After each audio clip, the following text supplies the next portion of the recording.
Los Angeles, 2110. What was once a sea of congested traffic and agitating urban sprawl in the early 21st century has been transformed into a model of efficiency and safety. The 9-to-5 workday tradition, which forced most of society to cram into gridlocked highways en route to a kind of covert slavery, is a distant memory of a new, highly advanced technological society. Contribution to society is no longer based on the narrow, selfish pursuit of personal gain. Money lost its use long ago as the foundational premise of its existence was outgrown. The culture finally realized that a basic, technical system of collaboration, sharing resources and ideas, would enable a highly abundant, sustainable, and stable world, unlike anything the market ethic of scarcity, competition, and class warfare could fathom. It was called the Great Transition, where the benefit of taking an Earth-wide system perspective, coupled with the application of basic physical and social science, set in motion a train of thought that transcended most everything we had considered normal in the early 21st century. And while it is far from perfect, the basic design to take care of everyone worked, while still structurally respecting the natural environment, unleashing a kind of human freedom and capacity for development never before seen. To understand how this new world emerged, we need to start by recognizing a trend which became apparent in the early 20th century. With humanity having spent the vast majority of existence under the veil of superstition, impending scarcity, and general elitism, the idea of not having enough to go around and the perpetuation of haves and have-nots appeared to be simply an immutable law of nature. War after war, genocide after genocide, it intuitively appeared that this was simply the way the human condition was to be. However, with the development of science and the notion of something called technical efficiency, a pattern began to emerge which set the stage for likely the most radical change in human societal operation in history.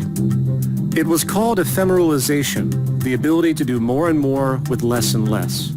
As paradoxical as it may seem, our advancement in understanding how to use our planetary resources, in conjunction with the emerging laws of natural science, set in motion a pattern of conservation and efficiency where, over time, less and less materials, labor, and energy were needed to produce and execute more and more life-supporting processes. For example, the first computer built in the 1940s covered 1,800 square feet of floor space, weighed 30 tons, and consumed 160 kilowatts of electric power. Today, an inexpensive pocket-sized cell phone computes substantially faster, running on virtually nothing in comparison. Communication, which used to require enormous amounts of arduous copper wire to facilitate phone calls, has been replaced by lightweight satellites.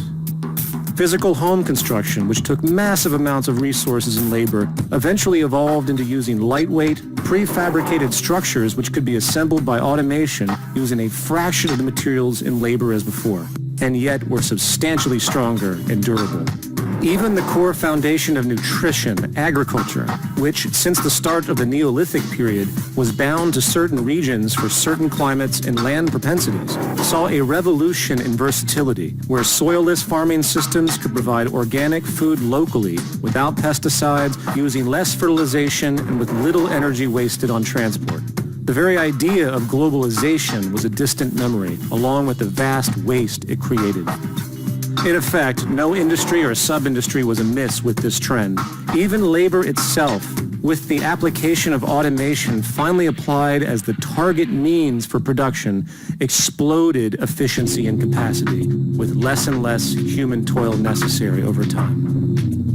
By the mid-21st century, even the idea of mass good production was also no more, as advancements in modular robotics and nanotechnology allowed for good production to exist on-site, on demand, in a kind of variety never before seen in capitalism. The idea of producing goods in mass and storing inventory was no more. In fact, most homes now had production rooms, which printed the basic clothes, household tools, and general needs right there on site. And on the efficiency grew, bringing the world into a condition of post-scarcity abundance, where, within the educational framework of natural law, respecting that there are indeed limits to growth and consumption, a new human values system emerged which gloried in its capacity to increase efficiency and maintain ecological balance and sustainability. Not only physical sustainability per se, but cultural sustainability. Taking care of everyone was not a poetic consequence. It was a core focus to create a form of earthly harmony unknown before. Of course, none of these transitions came easily. The market economy and those who profited most dogmatically tried to stop this advancement as the elitism they held dear was drawn into question. It took decades of activism and showing the world, including those of great power and wealth, that life could be much better for them as well, along with everyone else, and that the market system simply was incompatible with this new mode of optimized efficiency, an efficiency desperately needed to not only progress society, but save it. Oh, shit, I gotta get back. It's almost time for my favorite TV show. A culture in ascent or a culture in decline?